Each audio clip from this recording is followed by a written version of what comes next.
দেখুন, বাড়িতে ঢুকতে না ঢুকতেই যদি দেখছেন, বাড়ির মধ্যে একটা অশান্তির মহল হয়ে গেছে, একটা অশান্তির বাতাবরণ হয়ে রয়েছে, তাহলে এরকম ধরনের বাস্তুতে এরকম ধরনের বাড়িতে কারো থাকতে ভালো লাগে না। এমনটি খুব স্বাভাবিক। লোকেরা অনেক সময় ভেবে থাকেন যে বাড়িতে যেন কোনো বাস্তুদোষ আছে, কোনো রকম দোষ রয়েছে, যার জন্য প্রতিদিন ঝঞ্ঝাট হচ্ছে মনে হচ্ছে। এমনটি হতে পারে। আপনারা জেনে রাখুন, আপনার বাড়িতে হয়তো কোনো লোক আসছে, যার নজর আপনার পরিবারের মধ্যে ঝঞ্ঝাট সমস্যা তৈরি করছে।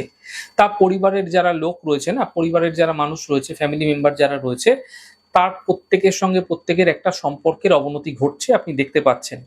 তো পরিবারের লোকজন যখন বাড়িতে ঢুকছে, তখনই দেখা যাচ্ছে অশান্তির ঝঞ্ঝাটের একটা সূচনা হয়ে যাচ্ছে। কিছু না কিছু ঝঞ্ঝাট, কিছু না কিছু সমস্যা লেগেই রয়েছে। বাড়ির বউ হতে পারে। বউয়ের সঙ্গে, বাচ্চাদের সঙ্গে, বড়দের সঙ্গে কিছু না কিছু ঝঞ্ঝাট থামছে না। তাহলে এখান থেকে বাঁচবেন কি করে?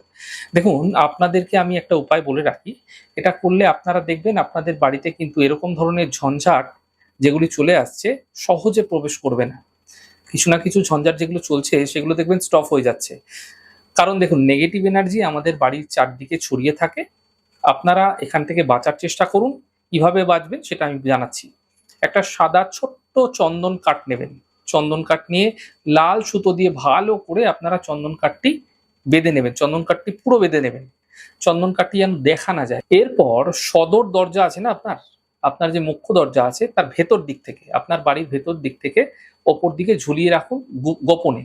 যেন কেউ দেখতে না পায়।